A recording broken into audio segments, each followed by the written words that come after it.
ഉണ്ടാക്കുന്ന short video ഇട്ട ടൈമിൽ ഒരു കുട്ടി കമൻറ്റ് ചെയ്തിട്ടുണ്ടായിരുന്നു, ചേച്ചി ഡീറ്റെയിൽഡ് ആയിട്ട് ക്ലേ ഉണ്ടാക്കുന്ന വീഡിയോ ഇടാമോ എന്ന്. ഇതിൽ പ്രത്യേകിച്ചൊന്നുമില്ലടാ, ഷോർട്ടിലിട്ട അതേ സെയിം മെത്തേഡ് തന്നെയാണ് ഇതിലും ഞാൻ ചെയ്യുന്നത്.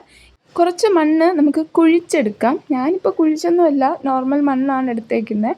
എന്നിട്ട് കുറച്ച് വെള്ളം ഒഴിച്ചിട്ട് അത് നന്നായിട്ടൊന്ന് ഇളക്കി കൊടുക്കുക. എന്നിട്ടൊരു 10-15 മിനിറ്റ് നമുക്ക് അതിനൊന്ന് റെസ്റ്റ് ചെയ്യാൻ വെക്കാം. അപ്പോൾ എല്ലാം ഒന്ന് അലിഞ്ഞ് കിട്ടും. അലിഞ്ഞ് കിട്ടിയതിന് ശേഷം ഒരു തോർത്തെടുത്തിട്ട് നന്നായിട്ട് അരിച്ചെടുക്കുക. 1-2 പ്രാവശ്യമൊക്കെ അരിച്ചോ, നമുക്കതിന് വേണ്ടാത്ത വേസ്റ്റും കല്ലും മണ്ണും ഒക്കെ ഇതിൽ നിന്ന് പോവും. അപ്പോൾ അത്രയും ക്ലീനായിട്ട് നമുക്ക് ക്ലേ കിട്ടും. അതിന് വേണ്ടിയിട്ടാണ് 1-2 പ്രാവശ്യമൊക്കെ അരിക്കുന്നത്. നിങ്ങൾക്ക് 1, 2, 3 പ്രാവശ്യം അരിക്കാം. എന്നിട്ട് കുറച്ച് നേരം ഒരു 2 മണിക്കൂറൊക്കെ റെസ്റ്റ് ചെയ്യാൻ വെക്കുക. അപ്പോൾ ഈ വെള്ളം തെളിഞ്ഞ് കിട്ടും. ഞാനിവിടെ തുണിക്കവറിലാണ് ഈ ക്ലേ എടുത്ത് മാറ്റുന്നത്. നമുക്ക് 15 മിനിറ്റ് ഇത് മാറ്റി വെക്കണം, ബാക്കിയുള്ള വെള്ളം കൂടെ പോകാനായിട്ട്. പക്ഷേ നിങ്ങൾ കവറിലെടുക്കാതെ ഒരു തുണി എടുത്തിട്ട് അതൊന്ന് കിഴി കെട്ടി വെക്കുക.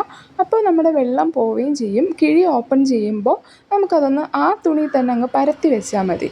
കവറിൽ നിന്ന് മാറ്റുന്ന ടൈമിൽ നമുക്ക് കവറിൽ തന്നെ ഒരുപാട് ക്ലേ വേസ്റ്റ് ആവും. ഞാൻ കിഴി കെട്ടാൻ മടിച്ചിട്ട് പെട്ടെന്ന് കിട്ടിയ സാധനം എടുത്ത് ഉണ്ടാക്കിയതാണ്. ഇപ്പോൾ ഡബിൾ പണിയായി. മഴയുള്ള ദിവസമൊക്കെ ആണെങ്കിൽ നമുക്കിത് ഉണങ്ങി കിട്ടാൻ ഇത്തിരി ടൈം എടുക്കും. അപ്പോൾ 1 രൂപ പോലും ചിലവില്ലാതെ നമ്മുടെ വീട്ടിലെ മണ്ണ് വെച്ചിട്ട് തന്നെ ഒരു അടിപൊളി ക്ലേ റെഡിയാക്കി എടുത്തിട്ടുണ്ട്. ഇതിനി ഒട്ടും കാറ്റ് കയറാതെ പ്ലാസ്റ്റിക് കവറിലോ എയർ ടൈറ്റ് ആയിട്ടുള്ള കണ്ടെയ്നറിലോ ഇട്ട് സൂക്ഷിക്കുക.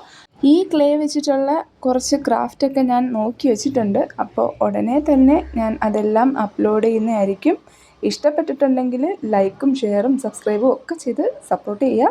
അപ്പോൾ താങ്ക്സ് ഫോർ വാച്ചിങ്. ബൈ.